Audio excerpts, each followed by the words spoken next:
Okay, Tom, we are live. Yeah, we are. We are live. It is Tom and Dave. It is April 7th. And as many of you know already, because you're all smart and intelligent and up to date people, or you follow us on Twitter, which would also make you smart and intelligent and up to date on all the important goings on in the world of basketball, it's National Beer Day, Dave.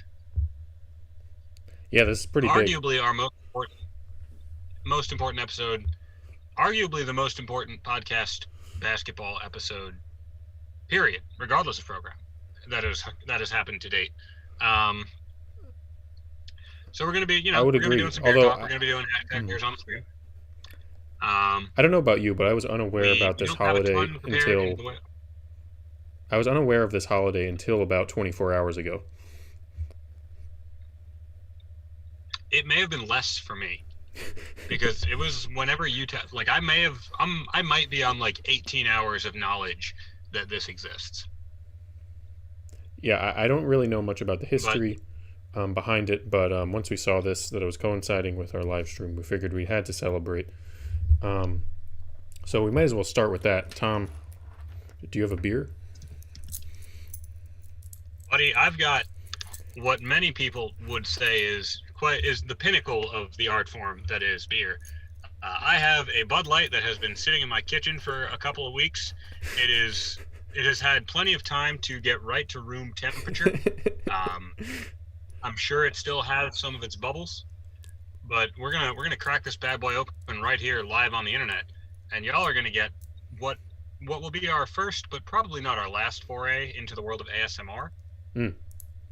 with the beer crack. So Yeah, here I'll you'll mute turn the myself. volume on your layout.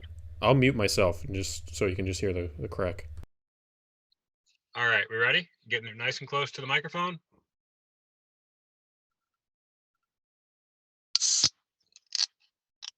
There it is. Okay. That sounded great, I actually. mean, wasn't that sounded very clear, very crisp, and very refreshing, much like room temperature Bud Light. So now, is this just one of Oh yeah. your Bud Lights that was lying around the kitchen, or is this a family member's? Well, Dave, I'll let you in on a little secret. I live with just my parents. Mm-hmm. My dad is in his 60s. My mom is in her 50s. I'm not sure if either of them has ever had a Bud Light of any Oh, okay. temperature. Um, Hmm. so it's certainly mine. I'll be It's. Oh, I was just gonna say it's been very fun moving home with them because, mhm. like, if I look into the refrigerator, I can very clearly see what grocery items were like Tom purchases and what grocery items were like the parents' Oh yes. purchases. Like I'll go to the grocery store with my mom, but like when you look at the cart, you could pick out like, okay, this was him, this was her, this was him, this was her, and like, yeah. So the Bud Light definitely a me purchase. Now, Dave, what are you working with this evening? I have a harpoon Wanamango. Um, Ooh, I was not expecting to get this. I know they're only seasonal. Harpoon is a local Boston brewery. Cool, like employee-owned brewery. They always come out with a bunch of kind of like random flavors sometimes. Sometimes I don't really like some of their more quirky types of flavors. They did a Dunkin' uh, collab a couple years ago. But occasionally, actually not the occasionally, Dunkin'. I do like most of their beers. Wanamango I haven't had in like 2 years. 2 summers ago, I drank this probably for the entirety of the summer. I don't know if our friend James is in the chat right now. Um, but he can attest to the fact that when we lived together, I would have one of these pretty much every day during the summer. Um, haven't had in 2 years, so I'm excited to see how they hold up. I'll also say that Oh yeah. I yesterday I got my second dose of the vaccine, um, Ooh. and So I we are was streaming in 5G. yes, I had Okay. no side effects for about 25 hours, but over the last hour I'm feeling a little lethargic. So Oh no. let's see how this goes. I'm hoping the beer will make it better. If it doesn't, the good thing is I took like a 25-minute nap and then woke up at 5:20. So if you don't have the energy, I will have it in spades. I will be Okay, ready to be the spark plug for this show. And in perfect. case I ever am not ready to be the spark plug for this show, I will become the spark plug for this show with the power of room temperature Bud Light. Um, but yeah, Oh yeah, I also couldn't tell whether this was a situation where it was just my normal, like 3 o'clock, 4 o'clock, 3 p.m., 4 p.m. tiredness you might get on a work day, yeah, or if it's yeah, actually side effects. Because so far, I mean, I know friends who have had like woken up in hot sweats from the second dose, or like have just kind of had like a fever all the next day. So far, I've had none of that. yeah. Um, Okay, so I'm hoping I'm in the clear, but we'll yeah. see. Um, I think the Wanda Mango will help. I got a nice big glass here. Ooh, I like that. Is that a Stein? Yes, it's a Sam Adams Stein. Ooh. Me and my Now, roommates, there's three of us. what We was I have gonna say? three Sam Adams Steins. We have beers together a lot. Oh, that's It's a fun incredible. time. You break out the Steins and like clink them nice and heartily. Oh yeah. There's got to be a satisfying clink to that. Oh for sure. Um, so yeah, that's the intro to National Beer Day at least. Mm-hmm. I have pulled up the Wikipedia page to National Beer Day. Okay. So I figured what better way to celebrate National Beer Day than with a little bit of learning. And we're going to figure out exactly how this day came to be. And then we're going to, we're going to react to the fact that it is in fact National Beer Day. So first things first, National Beer Day is celebrated in the United States every year on April 7th, marking the day that the Cullen-Harrison Act was enacted after having been signed into law by Franklin Delano Roosevelt on March 22nd, 1933. This led to the 18th Amendment being repealed on December 5th, 1933, with the ratification of the 21st Amendment to the U.S. Constitution. I'm going to take a swing here and say that the 18th Amendment was prohibition, I believe and so. the 21st was Like the reversal. rehibition, Yeah. re, rebition. Mm. Rebition. If anyone in the chat is smart, let me know what the opposite of prohibition is, and we will say it live on air. So this is Oh, the wait a minute. wait a second. So this is the anniversary of the 21st Amendment? Well, you see, there's a little bit of a twist in the National Beer Day Wikipedia page because the Cullen-Harrison Act, which, as we know, is the reason for the season here at National Beer Day, did not actually end prohibition in the U.S. That would not happen until December of 1933 when the 21st Amendment was ratified. But the Cullen-Harrison Act did redefine an intoxicating beverage under the Volstead Act, which, if you're not an American history nerd, that's the actual law that banned the sale and consumption of liquor in the United States for non-medical reasons, because that was a big thing. Like, a lot of people would get phony medical liquor licenses and then just be like, no, this is, my glaucoma brandy. But But also, basically, I have this one was more not the end follow of up prohibition. question. Yes. So this doesn't, in theory, have to be National Beer Day. It could be any alcohol, correct? Dave, I was so excited for the direction I thought you were going to take that, but it cannot. I think today has to be National Beer Day because it redefined. Actually, the Wikipedia page addresses this specifically because it says the Cullen-Harrison Act did redefine an intoxicating beverage under the Volstead Act. As such, April 7th is a beer-specific holiday. Okay. Okay. No, okay. So I understand. So to any of you thinking, oh, it's warm out, maybe I'll break out the blender, do a daiquiri this evening. No, don't. It's sunny, maybe a margarita. No, we are doing beer this evening because it is National Beer Day, and I would like to share a quote that President FDR made upon signing the legislation. He said what is apparently a famous remark of his, which is, "I think this would be a good time for a beer." I'm not sure exactly what the qualifications are for a quote from one of the most famous presidents ever to become a famous quote of theirs, because he's got some pretty famous ones. but I do really like the idea of. I think this would be a good time for a beer being attributed to FDR. I had no idea about that. That's awesome. Yeah, you ever, the old saying, I think this would be a good time for a beer? FDR. So yeah, National Beer Day was first celebrated in 2009 by Justin Smith of Richmond, Virginia. Not to be confused with former San Francisco 49ers defensive lineman and like NFL All-Pro Justin Smith, who I believe went to like Utah. But yeah, Justin Smith of Richmond, Virginia. After much prodding from his friend Mike Connolly, these are two, like, if you asked me for the names of who started National Beer Day, I feel like Justin and Mike would be pretty high up there. Yes.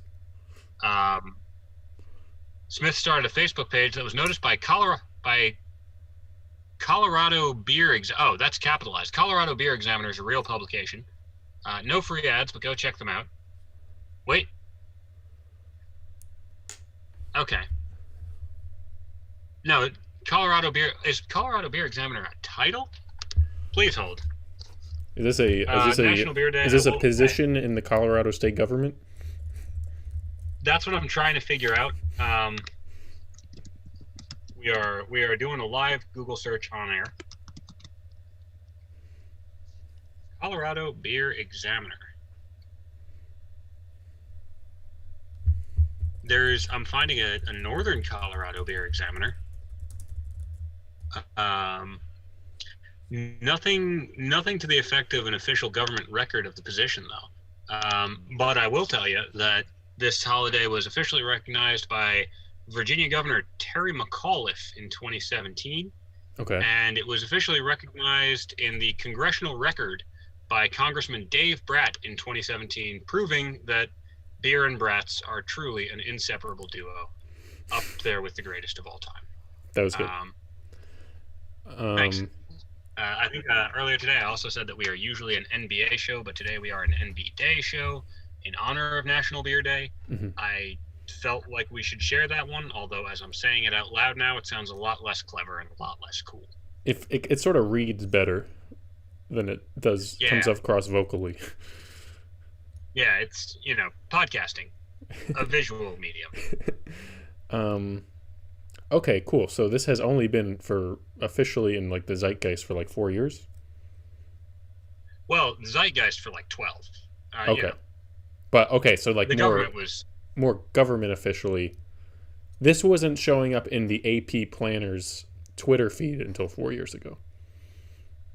No, it was not.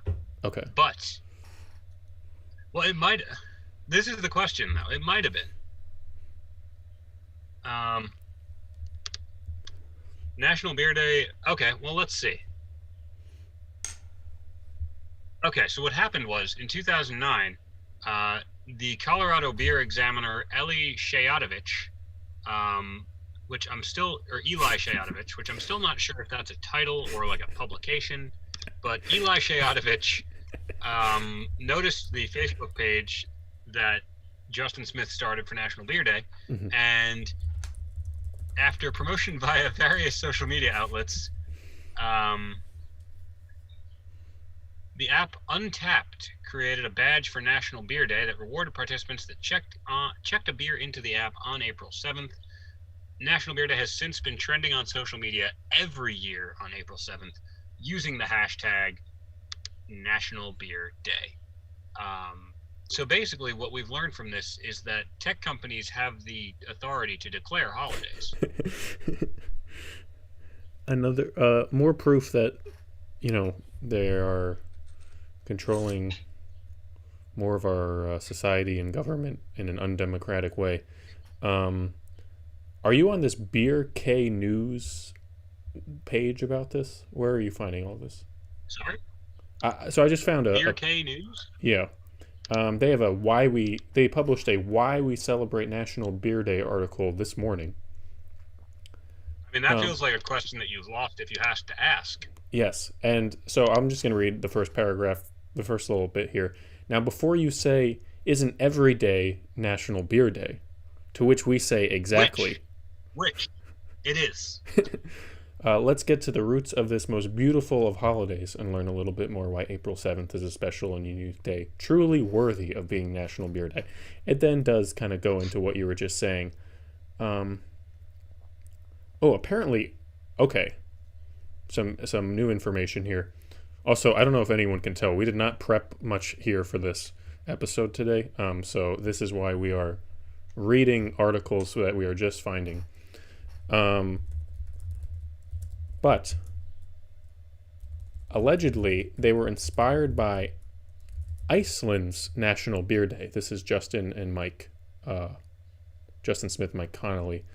Iceland has a National Beer Day on March 1st. It marks the day in 1989 that beer became legal again in Iceland after a ban that lasted 74 years. Now, hang on. As, well-versed students of the internet, we now are obligated to look up the Icelandic beer ban. It's prohibition. They had their own prohibition. Yes. It lasted for 74 years. It's interesting to me that the country that produces, like, an insanely disproportionate amount of the world's strongest man competitors was able to pass a rule like this and actually, like, keep it in effect for 74 years. Yeah, that's crazy. I wonder. That means there were people who were like 6'8" and 400 pounds going around being like, "Can I have a beer?" And the government was like, "No, you can't." And these mountains of human beings were all just like, "Okay, fine, I won't have a beer." People lived whole lives. Very funny to me. People lived whole lives in Iceland never having illegal beer. Lives without beer. The first beer day, I'm going to butcher these pronunciations. Aslofan bar owner Kormakur Gearhausen recalls. He said this to the Reykjavik Grapevine. I remember a lot of drinking and a lot of pissing all night long, and the next days it was not stopping. This was the day Icelanders took the step to become civilized. Aslofan was not open then, but the idea of owning a bar started there. That sounds like a National Beer Day celebration to me. Apparently, there's a yearly mass pub crawl on every March 1st. I believe it's called a Runter. A Runter. Yes.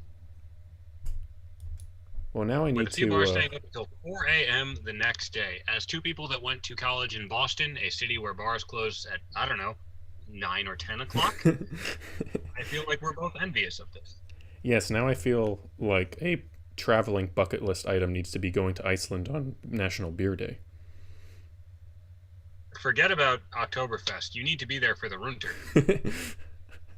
One more update is that there is an International Beer Day. When is that? So it changes. It's the first Friday of August every year. This year it'll be August 6th. August 6th. Okay, now this is interesting. Okay. International Beer Day was also founded in the United States. It was founded in Santa Cruz, California, by Jesse Avshalamoff. International. Is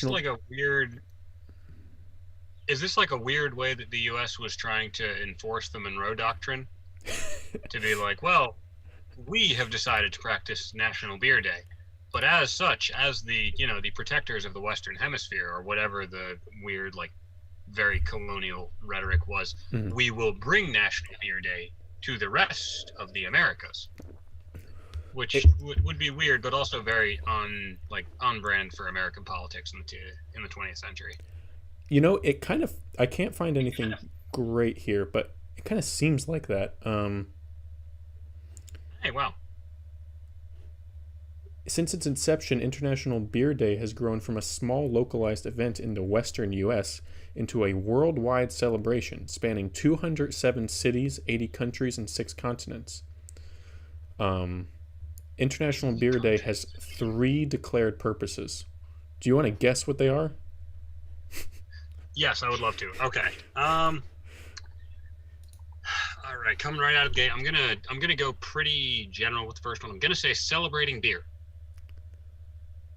Okay, these are tough. Sort of. Oh, actually, no. Yes, that is number three. Number three is to Okay, unite the world under the banner of beer by celebrating the that's beers beautiful. of all nations together on a single day. That's truly beautiful. I love that. Two more purposes. Um, there's two more purposes other than celebrating all of the beer in the world. Yeah. They need more. Think about the Okay. think about the stakeholders involved in beer. The people, Is it to celebrate like brewers? yes, to celebrate those responsible for brewing and serving beer. And Okay. then there's one Okay, more that makes sense. and then there's one more purpose that is more of an action. More to drink beer. Close. Think of it more What? think of it more communally. um, You wouldn't drink beer by yourself on National International Beer Day. I certainly wouldn't. To drink beer with your friends. Yes. To gather with friends and enjoy the taste of beer. That's the first purpose. What? It's not Uh, International Beer with Friends Day. um, Starting to feel like these national holidays are very arbitrary. Listen, I would argue if we're gonna have like, well, no, I'm not. Hmm. I would argue if we have like Flag Day and like July 4th, like a lot of patriotic holidays, and I get like we want to memorialize people. That I get. Flag Day has always felt a little bit like, why do we have that? To me, but if we're gonna Mhm. have Flag Day, we should have Beer Day. I think that's a good call. Um, okay, I mean, That being said, we don't actually have a national anthem for beer, which might inhibit its status from becoming equal to that of Flag Day. So, Dave, as part of our National Beer Day celebrations, do you have perhaps a song?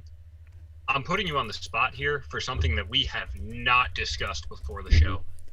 But do you have a selection for what could be an appropriate national anthem for the Suds? yeah, I'm looking right now. So, if you look at songs about beer, there's understandably a bias, a country bias. I believe Um, that Songs About Beer was the original title of that Maroon 5 album. um, so we got a lot of country songs that are options here. Let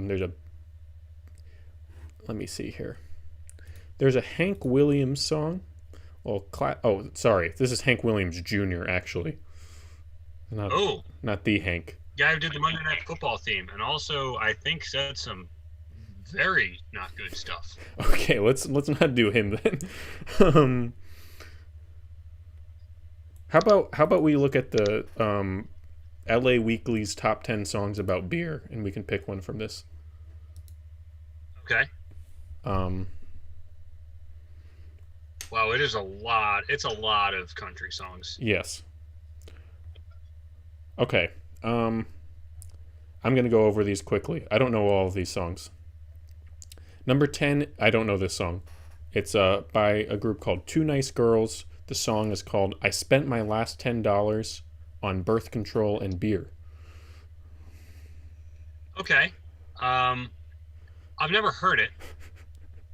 I think spending your last $10 on beer, even on National Beer Day, is something that I'm not necessarily going to say is the best idea. Although it does show the dedication.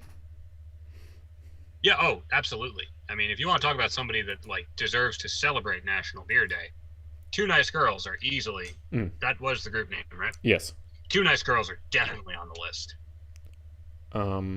Then we have MF Doom's track "One Beer." This one I do know.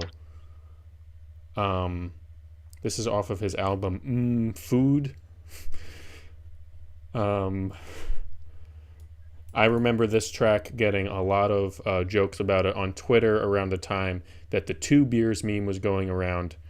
And Uh-huh. people were saying, well, this is true, although there is the MF Doom track called One Beer. Yeah, I was going to ask, as a show that I think is staunchly behind the the ideal of two beers being the ideal amount of beer, do we feel okay proclaiming that one beer is the official beer anthem, considering it does deprive the people of that all important second beer? Yeah, that's tough. I will get up the lyrics, though, just so I can see exactly what the song is I about mean, again. he says right out of the gate, "I get no kick from champagne," which I'm choosing to believe isn't a slight against Miller High Life and is just an actual line about champagne. Mm-hmm. Now, I mean, knowing MF Okay, Doom, so his problem, this song is not does not seem to be about beer. huh? No, yeah, he gets pretty off beer here. His problem seems to be there's just one beer left in his apartment. Yeah, Which, to be fair, we've all been there. We've all been there. that's true. That's sort of like a well, if you think about it, then that's a that's a some good two beer. That's a pretty good two beer song actually, because he is saying that one Yeah, beer is not enough. yeah. MF Doom is, would that there were a second beer, he would probably drink it. Might not the But song might just not exist though. that's true. That's kind of poetic for National Beer Day. That the beer anthem wouldn't exist if there was a sufficient amount of beer. Um, Next up, we have Bubbles in My Beer. This is a old country song by Bob Wills and the Texas Playboys, but they chose a version by Andrew Bird and Scott Ligon. Okay. Um, Let me get up the lyrics to this one. Um, yeah, I think this first stanza sums it up pretty well. Tonight in a bar alone, I'm sitting apart from the laughter and the cheers, while the scenes from the past rise before me, just watching the bubbles in my beer. Well, I mean, Dave, going back to the purposes of International Beer Day, I feel like this song is disqualified right away because the narrator is in the bar alone. This is true. There's It no flies in direct disobedience to the principles of International Beer Day. Yeah, that's a good point. Actually, we're gonna have to disqualify that one. Next, we have the Tom Waits song. Tom Waits, who is definitely a favorite of mine. His Oh yeah. song, "Warm Beer and Cold Women."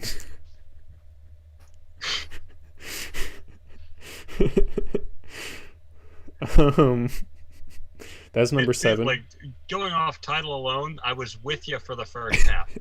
I was like, oh yeah.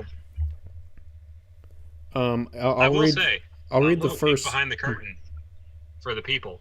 I have attended an event hosted at Dave's Place that was advertised as a birthday party for Tom Waits. I forgot you were there. Oh yeah,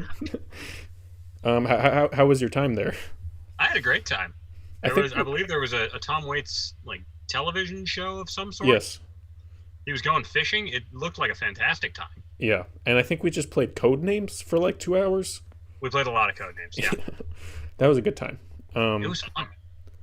Yes, that was a fun time in which we invited quite a few people to this party, probably like in the 30 to 40 range. Me and my roommate at the time, who's still my roommate, were big into Tom Waits and wanted to celebrate his birthday. Naturally.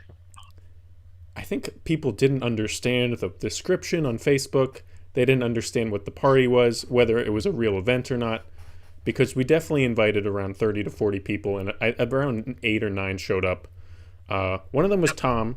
Tom and I weren't even like particular, like we're way closer now than we were then. We're not that close at that point. But it was definitely a good start, I think, to our developing friendship. If not for celebrating Tom Waits' birthday, there might not be a Tom and Dave. That's a good point. That was only a couple months before our first show, so that actually is very possible. And on that Um, note, this sip of room temperature Bud Light is devoted to Crossroads. mm,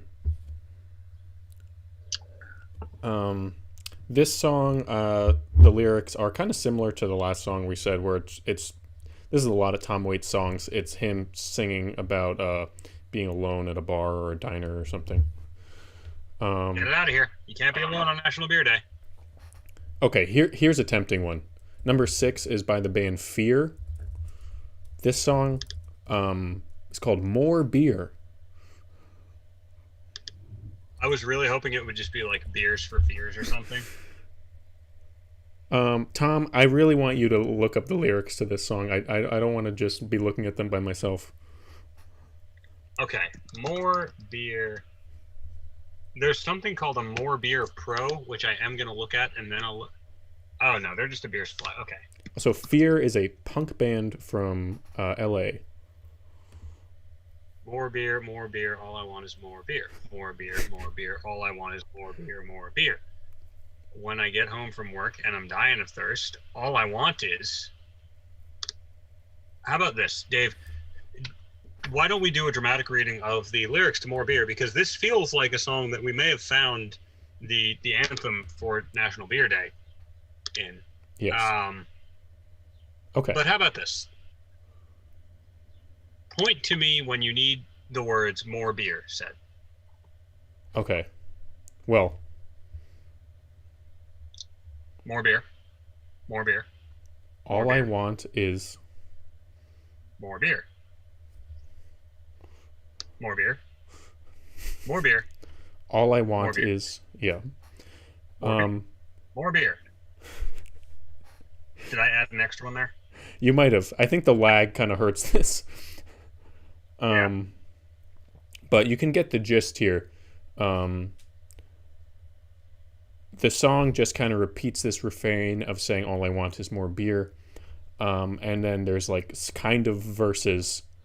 I can imagine how this like goes as a punk song. Um, and all these verses are about, there's really only 2 verses. One is about getting home from work and wanting a beer, and one is waking up in the morning and wanting a beer. Well, maybe not the best start to your day, but I feel like this song really embodies. Well, does it embody? I mean, getting home from work. I'm assuming if you're having a beer after work, you're gonna have it with friends. Yeah. All right. This gets points for being very positive about beer, but loses points Yes. again for not getting all the purposes that we laid out Yeah. earlier. Yeah, it does Um, not fulfill the requirement, but we're it get, also is not mhm, disqualified. yeah, we're getting some info in the chat from my friend Tom, who is saying that Fear used to have Flea from the Red Hot Chili Peppers as a member. Wow. Um, so yeah. Flea from the Big Lebowski?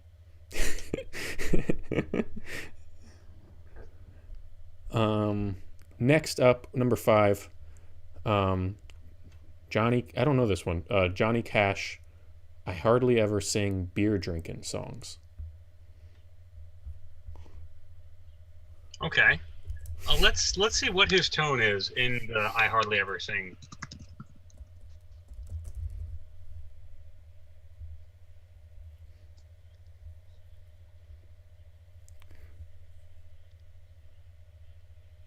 He calls them cheating tunes. I don't know about that. Yeah, I'm reading now.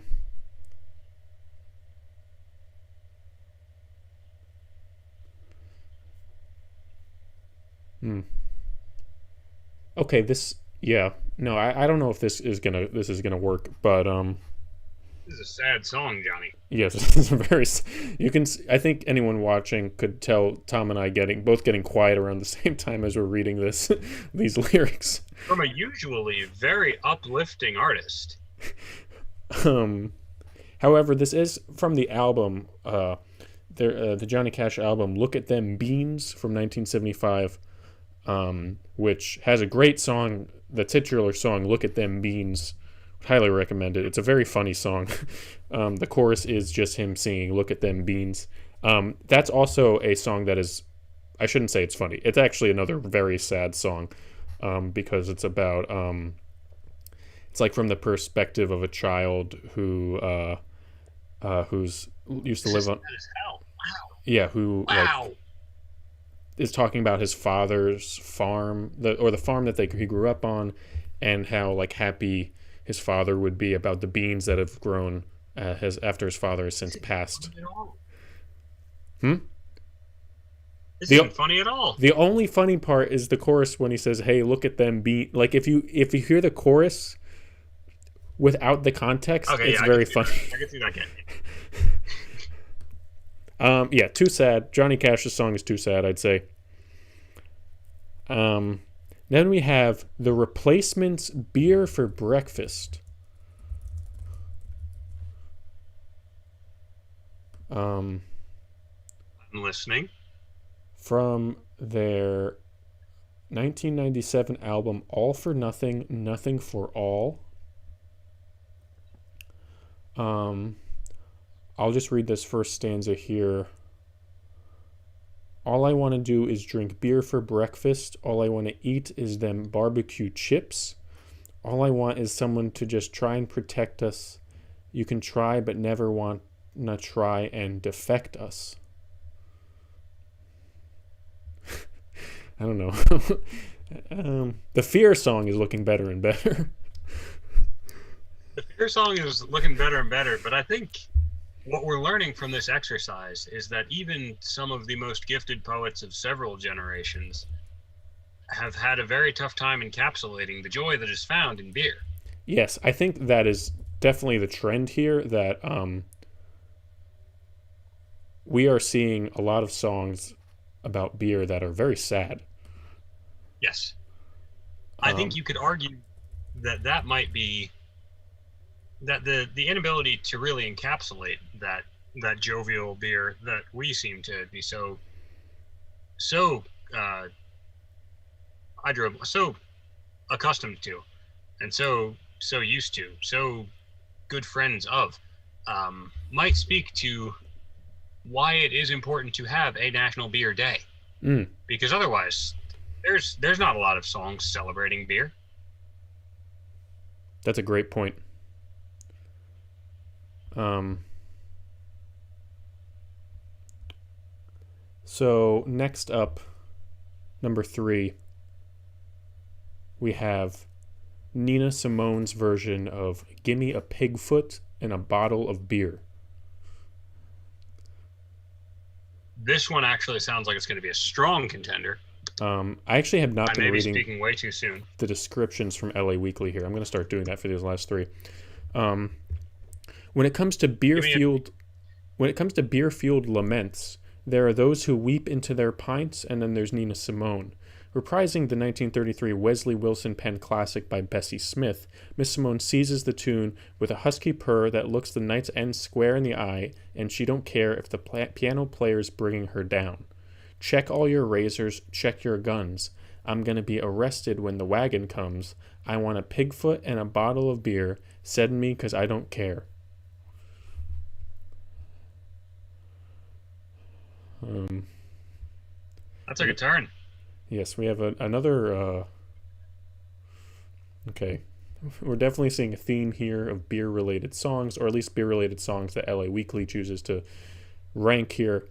I imagine the thing is, I imagine the upbeat beer-related songs might be the type of country songs that we might just not even like in the first place, if they're like the Yeah. kind of like just like the bro country type stuff about drinking beer.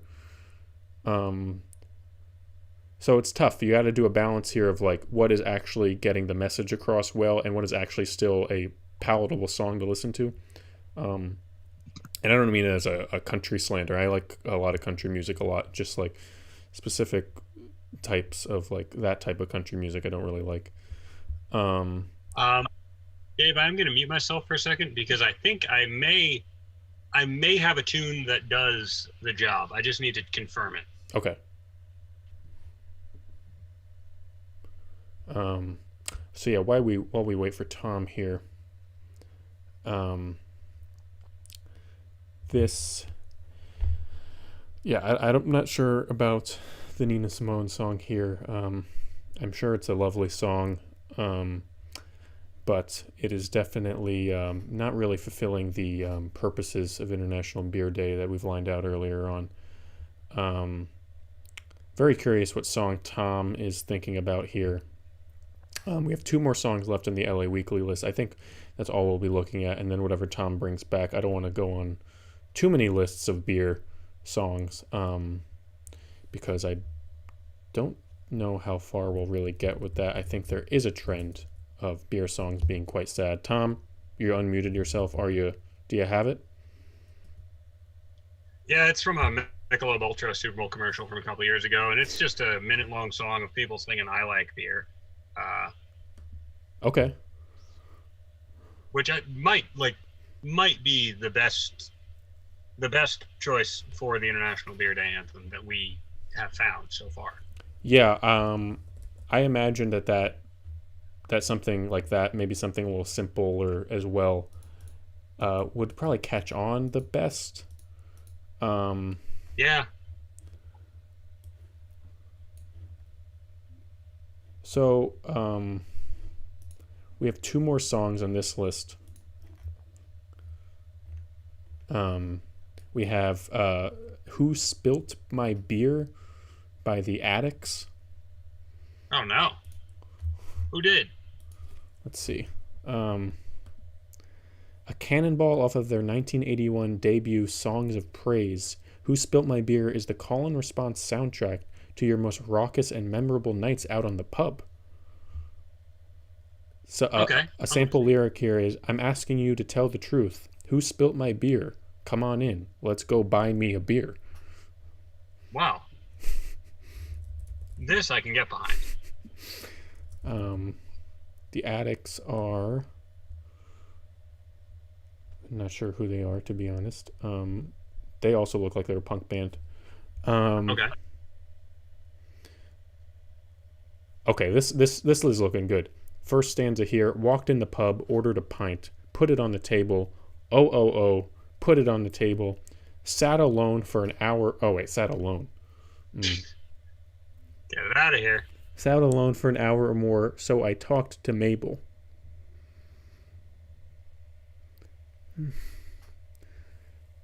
Come on. Um, I don't know. It feels still a little lonely. Yeah, Um, and yeah, the final one on this list is now LA Weekly has ranked this as the best song about beer. that's high praise. Um, and the song is just called "Beer" Right to the point. by People Under the Stairs. Not a group I am familiar with. Are you familiar with them, Tom? No, I was hoping you would be. Um, we loved this track when it came out last year, and we love it even more now. Enter the official anthem and music video of ACBW. American Continental Beer Works. Like, kind of close. American Craft Beer Week. Beer Week? Yeah. We're finding a lot of beer holidays. um, the LA's the one and double K serve it up straight and goofy. From Laverne and Shirley intro of their brewery-themed music video to lyrics like "The ale's Pilsner Lager or the Stout, hops till the party stops. I make the people shout." People Under the Stairs lets you know there ain't no shame in the beer-loving game. You like... Okay, I think this is a real lyric from the song. "You like hanging on Twitter. Well, we like beer." Take that, nerds.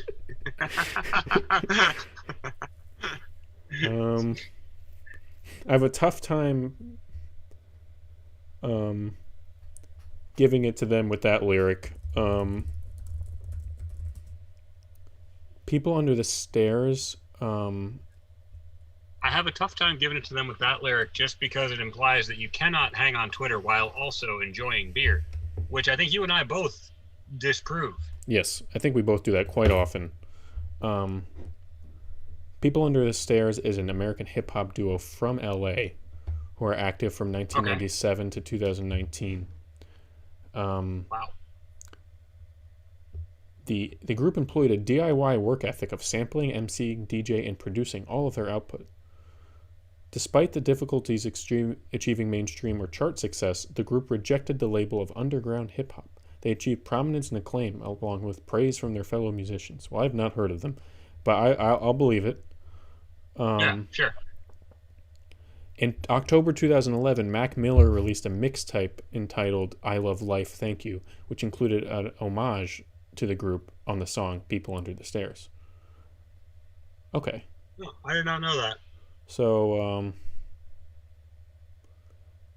we have those are some beer songs. Um, I Those are some honest, beer songs. I don't know if we found one, to be honest. I don't think we did. So I think, you know what? Maybe it should be the Let's Mickle Bob Ultra one. let's leave our listeners on a happy note and just say that your International Beer Day anthem can be whatever song you enjoy Mm. when you're enjoying your beer with your friends.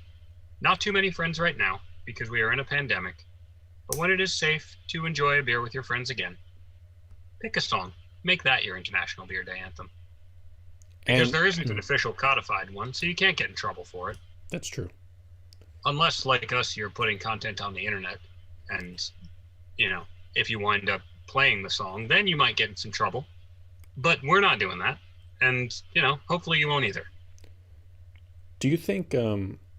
How do you feel about the fact that there's both a national and an international beer day? Because we're gonna have another beer day in about 4 months now. Yeah, yeah, I don't know. Like, I'm glad that the rest of the world gets a day to celebrate beer. Um, I like it does make me feel like I'm in the middle of something where it's like, well, which beer day should I recognize? Yeah, no, it's tough. I don't know how much longer we want to go on this, but I did just find an article that was called um, "Here's a list of all the beer drinking holidays in 2021." Yeah, let's do it. We've already found a few. We've already realized that this beer holiday well goes a lot deeper than we thought. It So we might as well, get exhaustive on the list. it really does. Tom, I'm gonna kind of run through this. I want you to give a thumbs up or thumbs down as to whether you would want to drink beer on these days. Some of these are not beer Yes. drinking holidays; they are just holidays that this article claims are beer drinking holidays. Okay. So you have New Year's Day.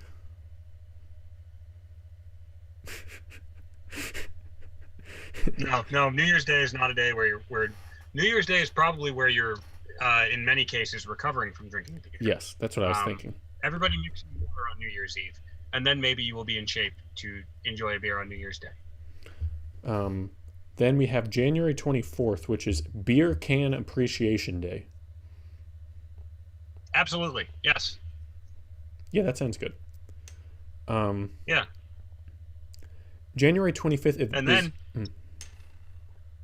appreciate your beer can by recycling it so that it can once again hold beer for another person that's a and great keep point. this enjoyment circle going, while also preserving our Earth. Um, Because without Earth, there is no beer. Remember that. that's a great point, Tom. Next up, we have January 25th, which is my birthday, but also Burns Night. What is Burns Night? Because right now it's just your birthday in my mind, and I will gladly enjoy a beer on your birthday. The anniversary of the birth of Robert Burns, who is Scotland's national bard.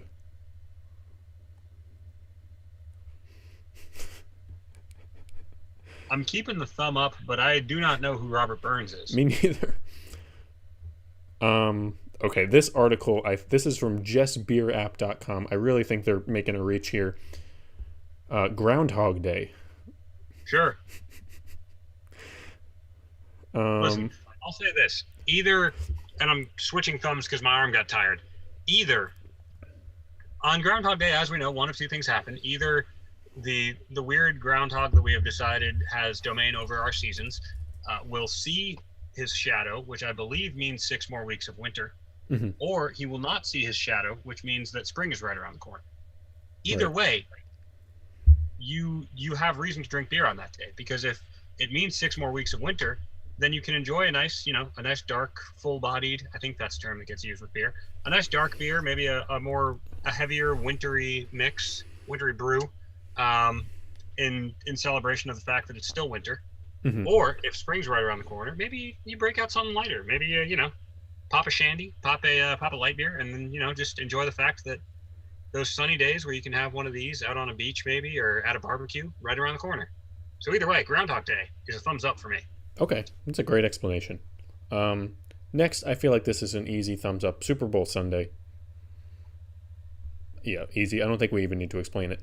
Yeah, come on, Um, Valentine's Day. fellas.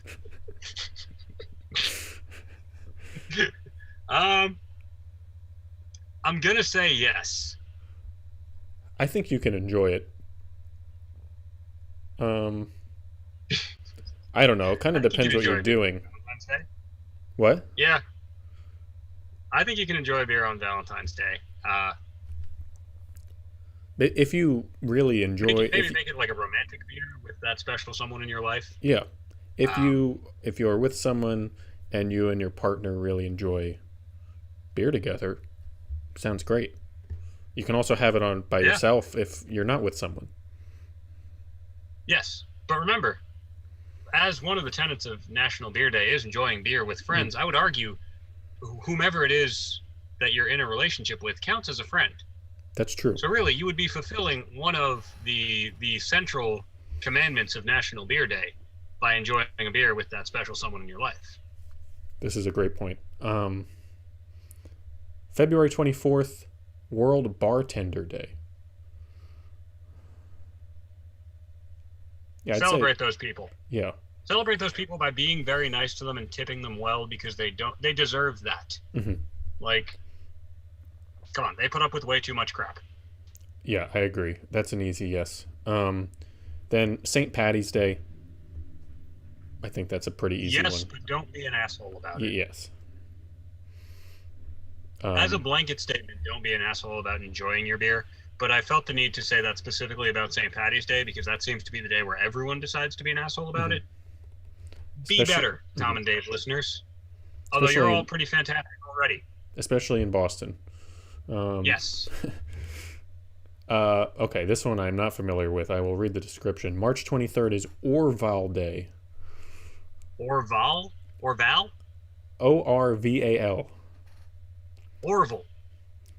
The Orval legend began almost 1,000 years ago when a princess accidentally dropped her ring into a spring and a trout returned it. It can. It continues now with a day to reflect on and enjoy amazing Trappist ale.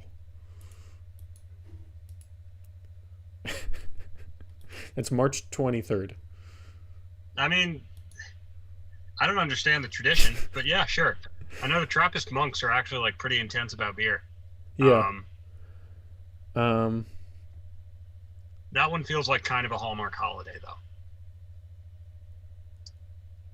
I'm sure yeah.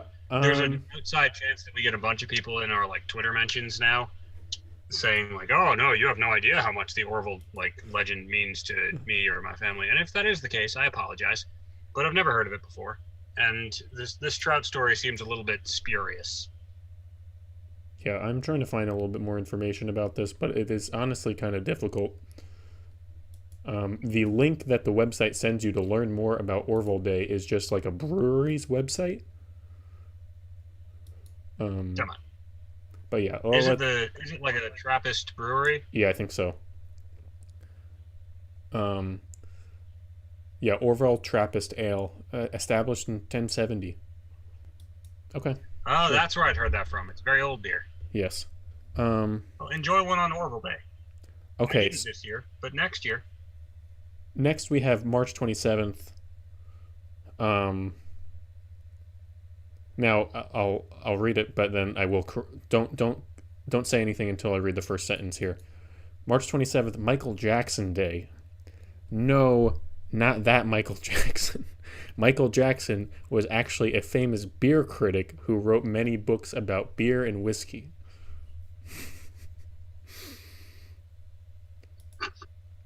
I I don't know how I feel about this. This is like, I don't know, watching a movie on like Roger Ebert's birthday or something. Like, it feels a bit, yeah, watching a movie and then like reviewing it on Roger Ebert's birthday. yeah. I I was gonna do a bit where like I just put my thumb up for everyone because National Beer Day is every day. It's like Christmas in that respect. But I don't think I'm gonna put my thumb up for that. I'm gonna go thumbs down here because I think you would have a lot of questions to answer if you told someone, "Yeah, I'm having a beer and it's Michael Jackson Day." And yes, I know that they were very specific about no, not that Michael Jackson. But I think that like couple of seconds where someone thinks that you're celebrating the life of Michael Jackson, Mhm. who, we all know what went on in his life and all of the reasons that he probably shouldn't be celebrated in that way. Mhm. That couple of seconds would not be great, where you have to then be like, no, no, no, no, no, not that one, not that one, not that. Where are you going? Don't walk away. I have so much to explain.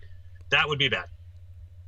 Yes, I So I'm agree. thumbs down on Michael Jackson. Um, Michael Jackson wrote over 20 books about beer and other spirits and liquors. Um, so maybe read those on his birthday. I don't know. Yeah, that works. Then Tom, we have yesterday, April 6th. I really wish this had existed. Um, it is New Beer's Eve.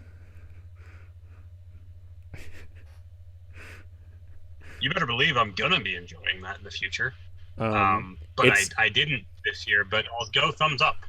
it is exactly related to what you were talking about earlier with the end of Prohibition coming around. Apparently, on April 6th in 1933, people lined up around the block at the door of their favorite pubs to prepare to have the first legal brews in 13 years. Oh, that's kind of sweet. Yeah, that's a nice one. Easy thumbs up. Today is National Beer Day. Easy thumbs up, I'd say. Yeah. Oh yeah. Okay, here's an interesting one. April 11th. This is coming up. So now we're in ones that were like, we actually have to consider, like, are we going to celebrate for the rest of this year? King Yeah. Gambrinus Day. King Gambrinus, aka the King of Beers, Whoa. learned how to brew Now hang beer. on a minute. That's Budweiser. Well, King Gambrinus learned how to brew beer from the Egyptian gods Iris and Osiris. The legend states that King Gambrinus sold his soul to the devil to become the first mortal brewer, then outdrank the devil when he came to collect. I King mean, Gam- this is a cool as hell story, and I'm going to say yes for that reason. yeah. Like, you're drinking the devil under the table? Yes, absolutely. King Gambrinus once drank for 3 days and 3 nights at a banquet, and everyone was so impressed they crowned him king. He lived to be 100 years old. What the hell were people doing for, like, most of history? um, Like, you drank beer for 3 days and you became king? he lived to be 100 years old, and it was said that he was buried in a beer barrel instead of a coffin. Yeah, honestly, when I go, put me in a beer barrel. I did not know about King Gambrinus. I will read more about him later. Um, that's I will be celebrating this. What would that be? Saturday, Sunday? It's upcoming. I think Sunday? Yes, Sunday night. I'll celebrate King Gambrinus Day. Nice. Um, April 17th. It's just Saison Day. Celebrate your favorite saisons. Oh, this is the kind of beer, Saisons. Yes. I really thought you were talking about the painter. Oh. I wonder if that one's going to come up too. Now, who says beer can't be cultured? um, Do we have examples of Saisons? Because I don't know off the top of my head if I enjoy those. yeah, let me see.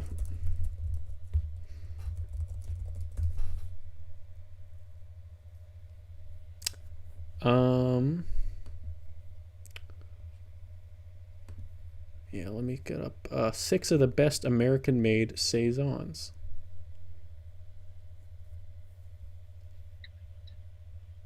Um,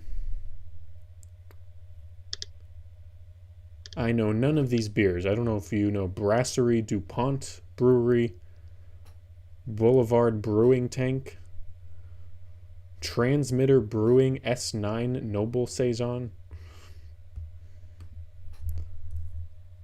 I think okay. Allagash has a saison.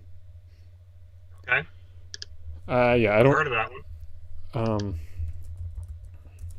Let me just get a quick little description of a saison. A saison, also often called a farmhouse ale, is a style of beer originating in the French-speaking Wallonia region of Belgium. Saisons are known as a farmhouse-style ales for a reason. They were originally brewed on actual farms. Long before Huh, refrigeration, Belgian farmers used the labor-light winter months to brew beer. I like that. I'll drink on Saison Day. Yeah, I'll try a saison on the titular holiday. Um, okay, I'm not going to go fully investigating this one. April 23rd is the National Beer Day in Germany. Okay. Um, Drink your favorite German beers is what the website recommends. Yeah, no, I'll thumbs up National Beer Day in Germany as well. I mean, Yeah, they've given a lot to beer culture across the world, and I feel like they deserve to have that contribution honored. yeah, yeah. Easy thumbs up. May 7th, National Homebrew Day. I'm gonna go thumbs down on this one. Tell No me one why. wants to try the beer that you brewed in your basement. Just as an across the board rule. No one needs drink it yourself. Fine. If someone else helped you throughout the process, they can have it. Nobody else wants to try it. Just I, like it, get something out of the fridge. It's right there. I would agree. Although one time my roommate homebrewed some beers in one of our old Oh, apartments in our basement. And how'd he it go? and they were all right.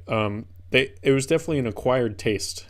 Thing Damn, I wish is you had told me this before I went on my rant against homebrewed beer. no, it's okay. He hasn't done it since because he wasn't that happy with the results. Okay. Um, he made about probably like 36 or something bottles of beer with it though. So we had them for a while and we didn't love them, but we had to get through them. Yeah, I was um, gonna say that's got to be tough once you're at like bottle three and you're like this isn't that good. no, but I once do you're think at mhm, that's a very like middle of college thing to try though, yes, because I feel like when I was like a junior, I remember one of my friends coming over and being like, "Dude, we should homebrew beer. yeah, It's not that hard. You just get yeast and like a barrel." And I'm like, "Where am I keeping a barrel in this apartment?" yeah, we had a nice big basement like that he was able to do it in. But yeah, I'd say around beer like 20, 25, we were like it actually almost came all the way back around by like beer 30 where we're like Oh, maybe it's not bad. Like had yeah. so many of them. You start looking at like the end of the Yeah. yeah. You start seeing the end of the road on it, and you're like, I'm kind of gonna miss it. um July 18th is Saint Arnoldus Day. There's so many days here. um Saint Arnoldus God, was the patron saint of Belgian brewers and hop pickers. Celebrate by drinking Belgian brews. I'll thumbs up that. Yeah, Yeah, and Saint Arnaldus, yeah, patron saint of Belgian beers. I think Stella Artois is Belgian. okay, yeah, it is. I think I'm so. sure there are more like smaller breweries that need your support more, so maybe look into one of those. But yeah, if not, grab a Stella, have a good time. Now here, okay, I got a problem with this. July 18th is Saint Arnoldus Day. Celebrate Belgian beers. You know, July 21st, Belgian National Day. Is that like their Fourth of July? Yeah, yes. July 21st is one of Belgium's 10 public holidays, or kind of, and honors King Leopold I, the country's first monarch, in 1831 after the Belgian Revolution. Celebrate by drinking great Belgian beers. I think I'm not gonna. I think I will choose one as a person who is not Belgian. But I think if you're a Belgian person, yeah, by all means, celebrate both of these. They're both pretty big deals, Yeah, I don't. Yeah, I don't think I'm gonna do both. Although, yeah, I think You may run into the situation where you get a six pack on the 18th and you still have some left on the 21st. that's a good point. If you have more for the 21st, maybe finish it off. Yeah. Okay, we're gonna zoom through the rest of these because there's quite a bit more. Um, There's so many beer holidays that I didn't know about. um, August 6th is just IPA Day. Now, Tom and I have had a discussion on this show before about how we don't really think that drinking an IPA or in the summer is always that fantastic of an idea. It's not the move. Um, the combination of the sun, the heat, and the hops is just going to knock Just me the out on bread August 6th. beer. Yeah. If I'm having a No, 9% double IPA on August just having a 6th, triple at the beach. Eesh. awful. Oh, I want to go home and lie down in the shade. um, August 7th is International Beer Day. Covered it. Also, I'm thumbs down for IPA Day. Okay, yeah. Yeah, no, me too. It's like it's in the summer. It should be, yeah, no, it should be in the fall. Yeah. September 19th is the first day of Oktoberfest. I'll give a thumbs up to that. Then September 20th, just one day later, we have Sour Beer Day.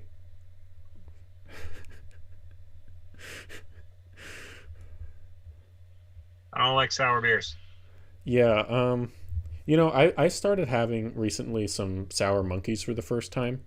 Ooh. Um, they're definitely an acquired thing, but I don't hate them. Okay, so you might be a thumbs up here. I might be a thumbs up. I'll see how I'm feeling by then, but like sours for me are one of those things where it's just like the first like 3 or 4 times I had them, I was like, this is disgusting. But like the fifth time, I was like, okay, I kind of get it. Came around. Yeah.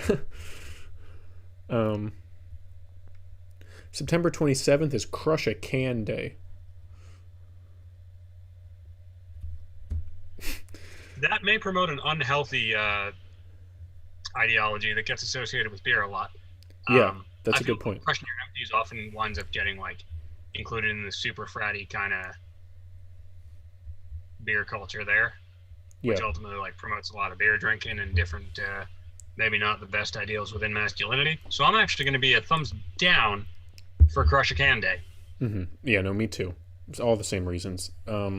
September 28th is Drink Beer Day. Asked and answered. Description here. These beer publications love this joke. Drink Beer Day. Isn't that every day?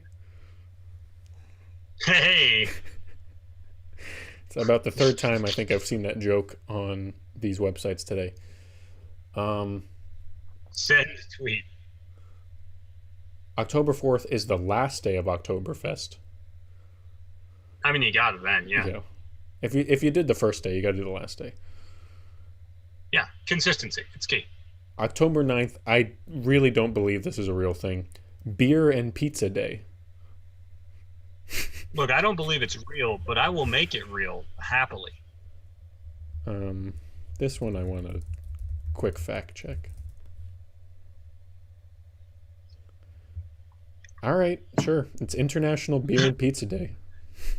That's where I'm at with most of these. It's like, all right, sure, yeah.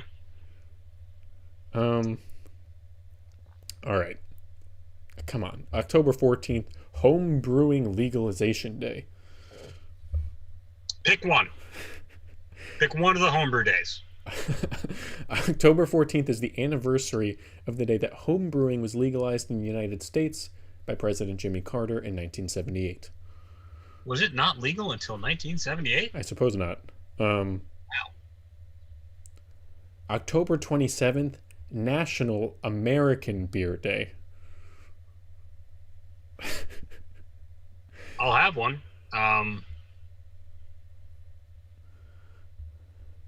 Yeah. I think this kind of like, yeah, I'll have one. This has been it's kind of been covered. Yeah, like at this point in the year, we've got days where we can celebrate with a nice domestic lager of sorts. But yeah, Well, I don't know. don't say anything. Don't say anything about lagers yet. Oh no, why not? We might have another day for that. Um, Christ. all right, here's a debatable one. Halloween. I'm gonna. I don't want to mix beer with can. I mean, I'm not having that much candy these days because I am Yeah. not like 11 on Halloween. But But the beer and candy mixture is a nice way to make your stomach just lock right up. yeah, I don't want that. I'm giving this one a thumbs down. Yep. Tom, you're going to be angry about this one. November 3rd. It's Learn How to Homebrew Day.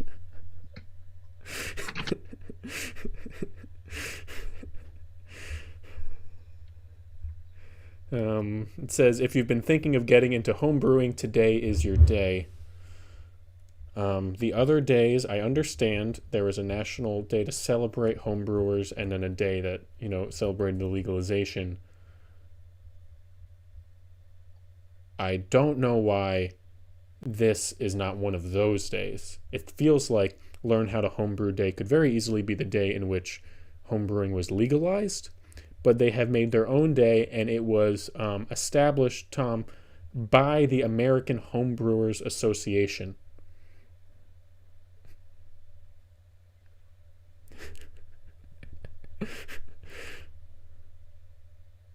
I can't hear you unless you're I had mouthing. to excuse myself Oh, there. What's up? oh, were you just mouthing that? Yeah. Oh, Yeah. No, okay. I was saying pick one. Yes. It's still true if there's 3 holidays for homebrewers. Hmm. Okay, this one kind of goes along with today, which is National Repeal Day. That's December 5th. This is the day Prohibition was officially lifted. See, that feels like more of like a wine and liquor holiday. Yeah. Sure. I'll give it a thumbs up still, though. Drink whatever you want on Prohibition Day. Yeah. December 10th, Tom, is National Lager Day. Sure. I feel like we've kind of covered most of the beer types at this point. All of them seem to have a day. And finally, we have New Year's Eve. Yeah. You can have a beer on New Year's Eve. You made it through the year. You made it through 3 homebrewing holidays. You deserve to kick back and relax a bit. Yeah, so that is every. I'll be honest. I did not scroll through to see how long this list was going to be when I started it. I thought maybe there would be like 10. Nope. There's like, what was the final count? Was that like 17? Let me do it real quick.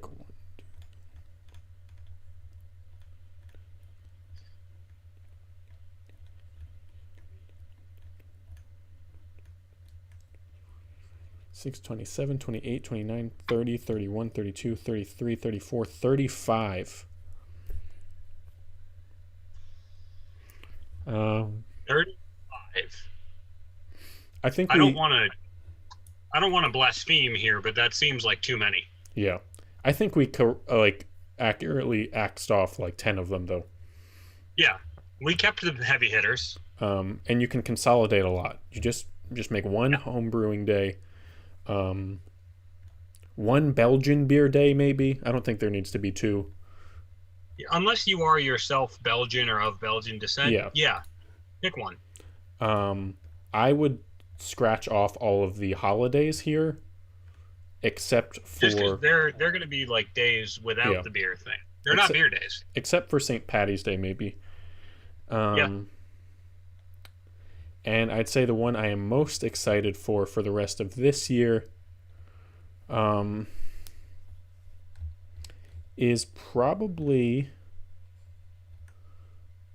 definitely King Gambrinus Day, which is in 4 days. Yes. 4 days until King Gambrinus Day. I want everyone on their game for that day. Mm-hmm. You don't have to drink beer for 3 days. In fact, I would say don't drink beer for 3 days. Yes, I would agree. But be ready to celebrate a man who outdrank the devil. Mm-hmm. Okay. Well, we actually ended up meat off the bone here. Yeah, I think we kind of covered beer in about as many ways as we could have. Yeah. Do you have any basketball thoughts?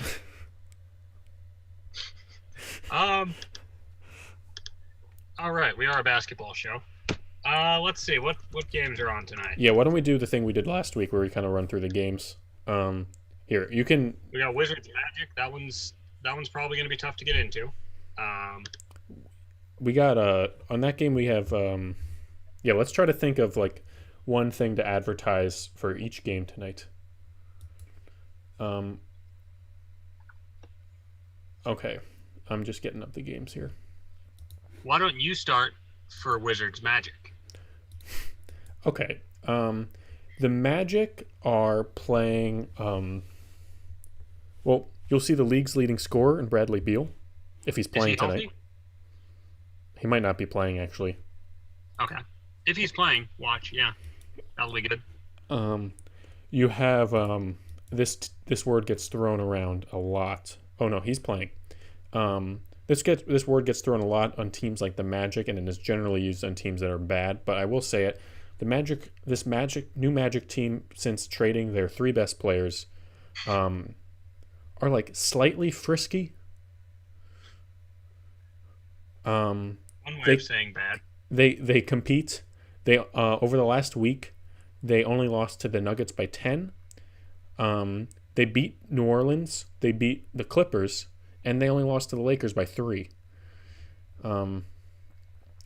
So you have a competitive team here. Signs of life out of Orlando. What? Signs of life out of Orlando. Signs of life. And you kind of have a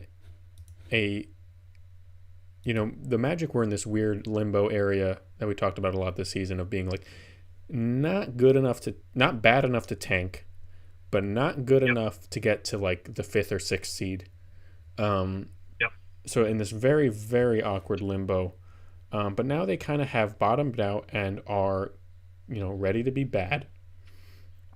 And have a whole bunch of random young guys that are kind of playing for contracts, playing to stay in the league. And, I think that is what creates like a kind of a frisky team. Chuma Okiki for the Magic has been playing quite well.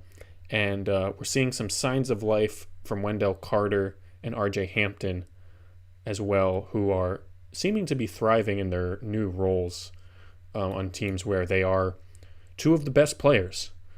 Yeah, kind of a focal point for them. Yeah. Maybe try to see some Mo Bamba minutes, although he is not playing much. Yeah.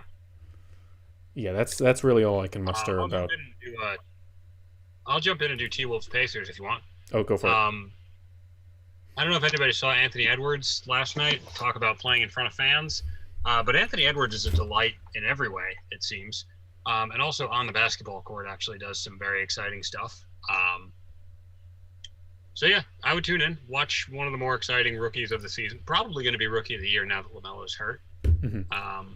Yeah, I want to talk about that at one Pacers, point. The Pacers are in a weird spot right now. I don't really know what's not working for them, but it's not working for them. Karis LeVert's looked really good though. Yeah, it's weird. You look at their stats. You look at LeVert's stats, and he seems to be doing well. But then if you like kind of read what people are saying, some people seem to think LeVert doesn't fit into exactly what they're doing. However, tonight, I don't know if you saw this. Brogdon, Sabonis, and Miles Turner are all out tonight. That's not great. I don't know who starts then. I assume it's going to be like TJ McConnell. Goga Bitadze. Gogo, yeah. Maybe we get some... Jakar Sampson run before? Yeah, let's see. Last game, these Brogdon and Sabonis were out. The starters were Edmund Sumner, Karis LeVert, Justin Holiday, Doug McDermott, and Miles Turner. With Turner out, I guess the starter would have to be Gogo, unless they want to play small. Yeah. That's a tough lineup. But yeah, watching Anthony Edwards is fun, and D'Angelo Russell's back. So, good. Maybe we can see some signs of what the Timberwolves can turn into in the future, although Malik Beasley is now hurt. So there seems to be. I don't think there's been a game this year where all four of their best players have been healthy. That's unfortunate. Yeah. Um, so yeah, Tom, do you want to? I mean, you can do two in a row because the next one is Knicks Celtics. Oh, thanks. Yeah, I mean this is going to be a fun one. You have like the combination of a Knicks team that's pretty up this year and a Celtics team that's pretty down, which makes this a better matchup than it would be in most years. I would probably. I think it's tough because like the Celtics are still figuring out some things after trading Tice and kind of making some deadline day moves, and the Knicks are playing without their starting center. So it's a couple of teams that are kind of in flux right now. Although the Knicks still looking good, still in playoff position. So it should just be a solid matchup of two teams that are actually pretty good, even if the Celtics are, compared to what they've been for the past few years, worse. Yeah. And standings wise, this is an important game too. Knicks and Celtics have the same record. Um, and are currently tied, or the Knicks are in seventh, Celtics are in eighth. So I don't know what the tiebreaker between them looks like right now, but obviously the Knicks hold it. So Yeah. this could actually end up being one of those like legitimately important games for standings when we're coming to playoff time. Especially with Yeah. like, I'm sure both of these teams really not wanting to be in the play-in game. Um, Yes, that's a big one. I don't know about you. I am kind of terrified of the Heat falling to 7 and having to do a play-in game against Chicago. Oh yeah, Chicago's looked good. Yeah. Like, if nothing else, for one game, they'll be able to score with you. Yeah, that's the problem. It's like I don't know if I have confidence in Chicago to win a playoff series, but I do have confidence in them to win a play-in game and get into the playoffs from the 10 spot. Yeah, I think they can do that. Just it's one game. yeah. Like, Um, next up, anything can happen. we have Pelicans Nets. Um, Kevin Durant's coming back tonight. Yeah. What more do you need? He has been out for I don't know how long. It feels like forever. Yeah. I think real world time it might be like 6 weeks. Yeah. James Harden is. It's such a like just such a nice luxury of the Nets that James Harden goes down, but they are immediately ready to reactivate Durant, which almost feels like Durant's been ready for a little bit, and maybe Yeah, it seems like they've been taking it slow with him, Yeah. just being like, no, get 100% healthy. These um, aren't really the games we need you for, and we're the one seed without you. So yeah. This game, I mean, the Nets are still trying to work in Blake Griffin and LaMarcus Aldridge, and it's fun to see those guys play. I mean, this is a team with so much talent, and LaMarcus has looked really good for them on offense. And then you have Zion, who I don't think has anyone on this Nets team who can guard him in any way. yeah, So we could very be few people in the league are, really. definitely. So I think we could see a really fun game from Zion tonight. This is the national TV game as well. So a little Zion KD game. Kyrie is playing as well. I think that'll be fun. Yeah. You want me to do? Let's see. We have 3 8 o'clocks. Let's draft the 8 o'clocks right now. I would like to do Grizzlies Hawks. Okay. I'll do Mavericks Rockets. I will do Hornets Thunder. The Grizzlies versus the Hawks is going to be fun. 2 of the best young point guards in the league going at it.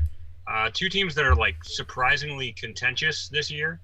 I think a couple teams that were probably looking at a longer build, but then kind of accelerated the process. And I mean, they're playing out of their minds right now. The Grizzlies are a lot of fun. We were saying last night they're a team that you do not want to go into a loose ball battle against. No. Because there's a lot of people that are just not afraid to get down and dirty with it. Oh yeah. I think the wording I used in my message to you, Tom, last night was that they are just a team of like 13, 14 guys that you don't want to get into any 50-50 battle with. Yeah. They will win all of them. They will take the lump better than you will. Yeah. So yeah, you want to get Mavericks Rockets? Yeah, so we have the red hot Mavericks. Mavericks have let me get the exact. I know they've won at least 5 straight. Um, Let me just get the exact number up here. Okay, no, they've won 5 straight. Yeah, won 5 straight. Won 7 out of their last 10. Definitely turning a corner here. I think it's pretty cool to see that the Mavericks.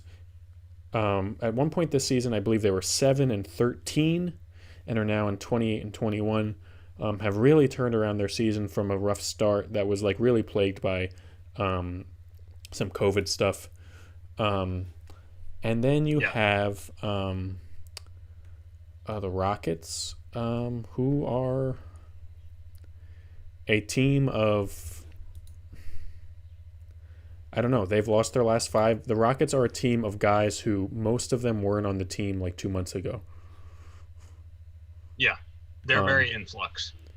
like, it's honestly amazing that they still are capable of like winning some of these games, even if they're one of the worst teams in the league.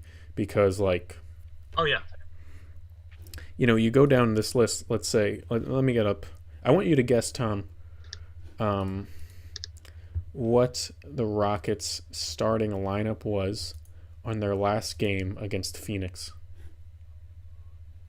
Okay. Let's see. Do you have it up? That's loading. All right. Um, it's loading very slowly. Here we go. It's ready. What do you think their starting lineup was? Eric Gordon. Hmm? Eric Gordon. No Eric Gordon. I Did believe they didn't trade him, did they?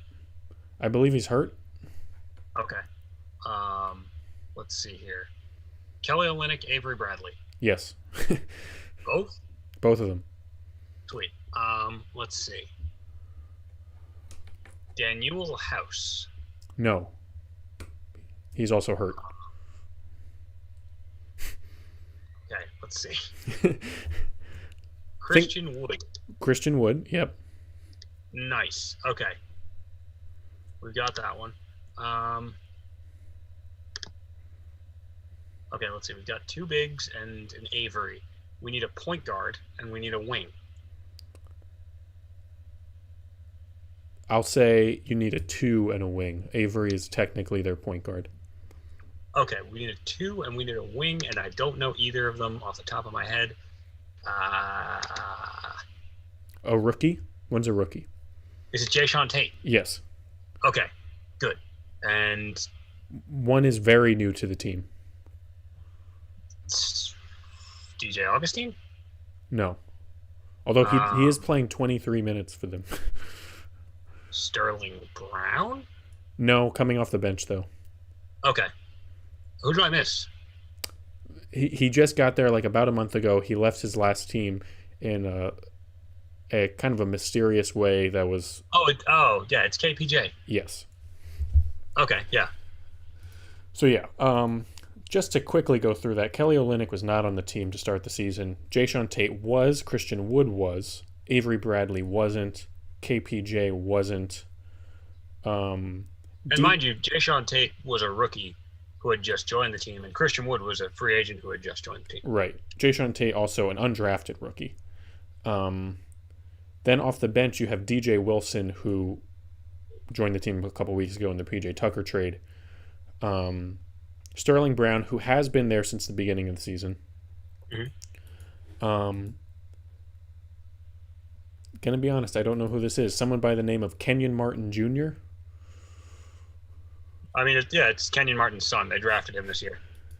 And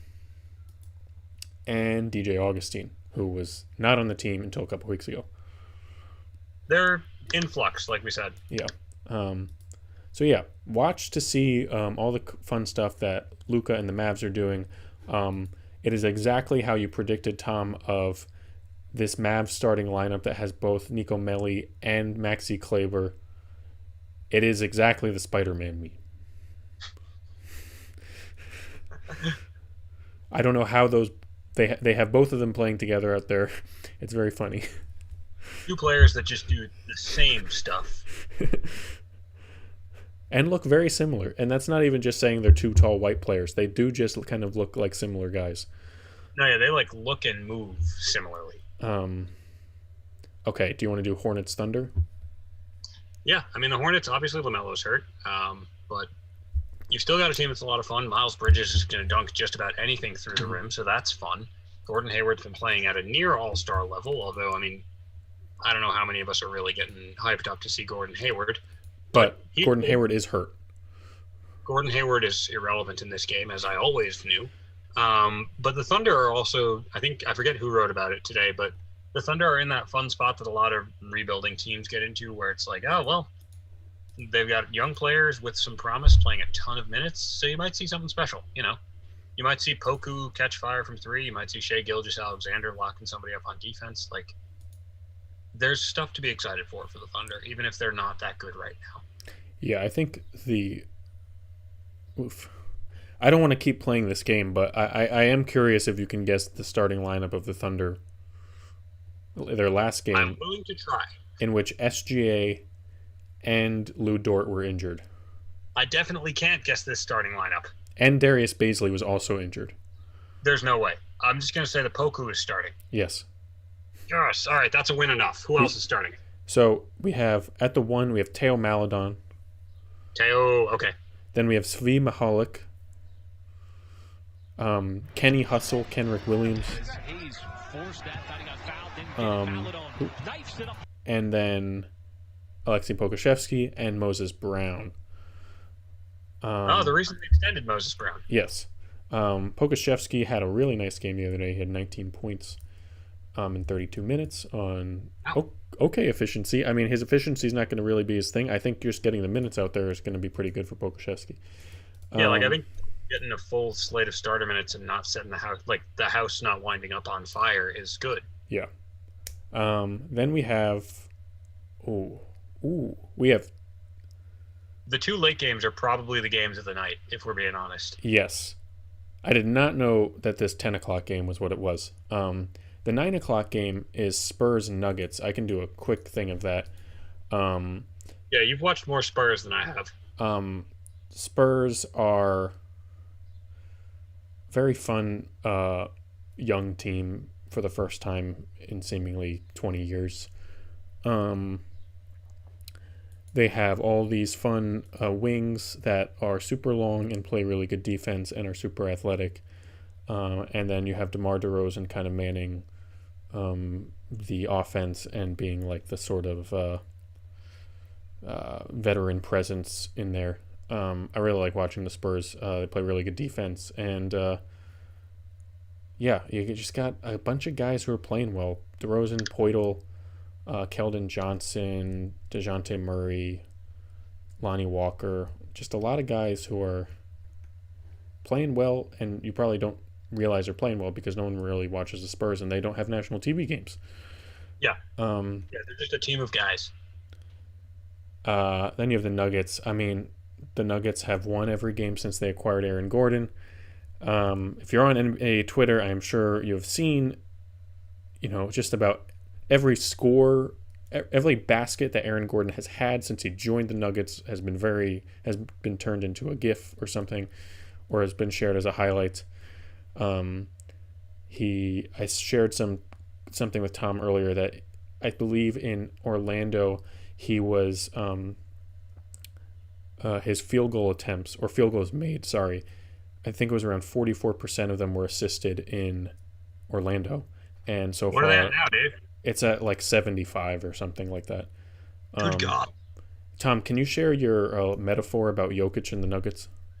Yes. So, if you're like us, you were a kid in the mid to late 2000s, and so you may have seen these. But basically, my analogy for the Nuggets offense is that they're like one of those little like photon lamps that has the ball in the middle and then a bunch of little strings of light coming out of it and hitting like this glass ball around it. And Jokic is the little ball in the middle, and then there's just a bunch of people cutting like absolute madmen towards the basket, and he's able to just dot them with passes because he's that good.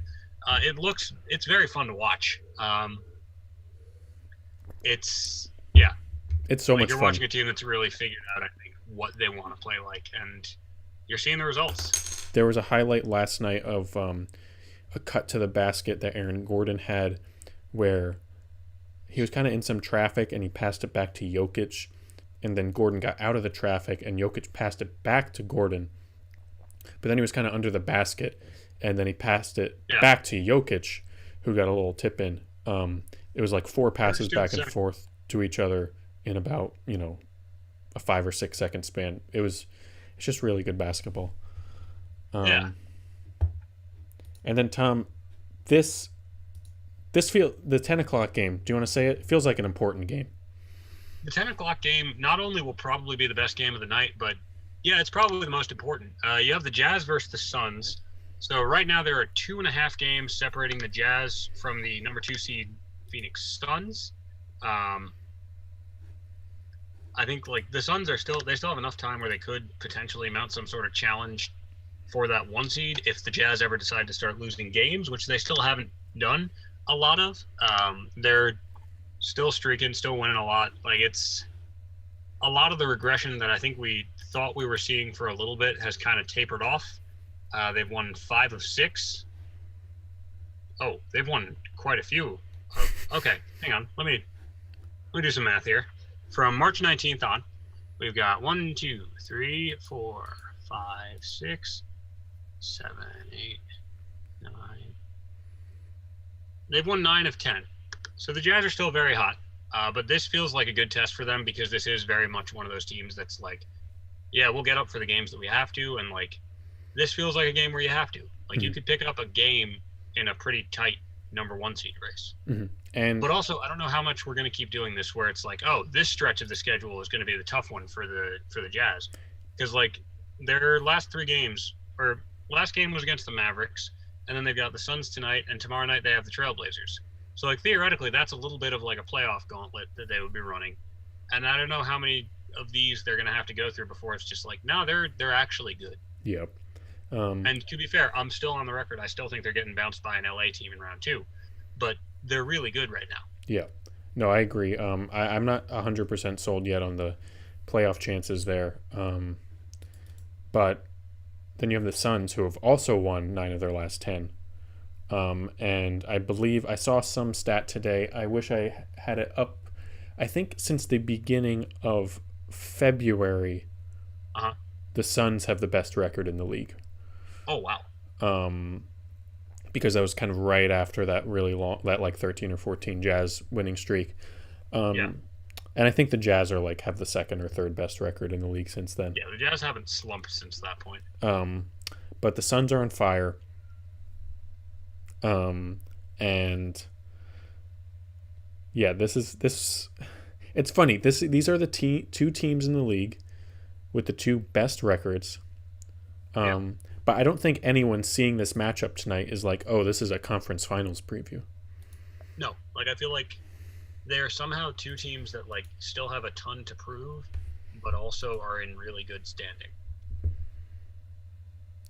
Yeah.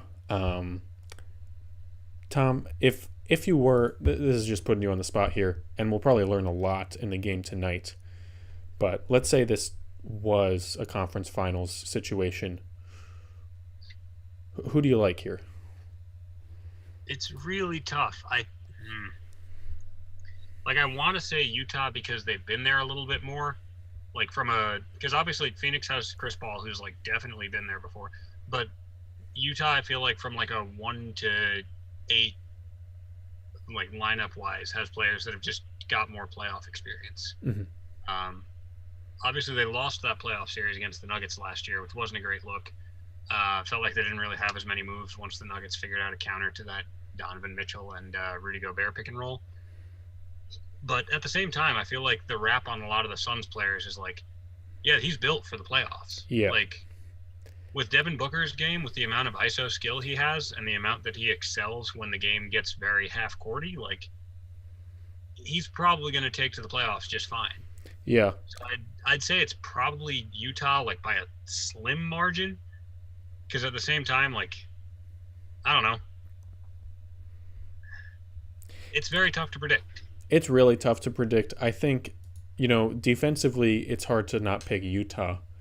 But Yeah. I completely agree that Phoenix just has. I mean, Phoenix has also been an amazing defensive team this year. They've both been, they're the Oh two yeah. best teams in the league. So Yeah. it's hard to say anything bad about either of them. But I do agree that I think if we're getting, and this is kind of a cliche, but if we have 3.5 quarters, if every game is 3.5 quarters of some really hard fought defensive battles, and every game is going to be like, you know, in the 90s at the end of it, Yeah. something like that, I do kind of trust having Devin Booker and Chris Paul just a tiny bit more Yeah. for And like to be playoff fair, scoring. Donovan Mitchell's awesome, but like I kind of think Phoenix has a little bit more of like a playoff inclined offense Yes.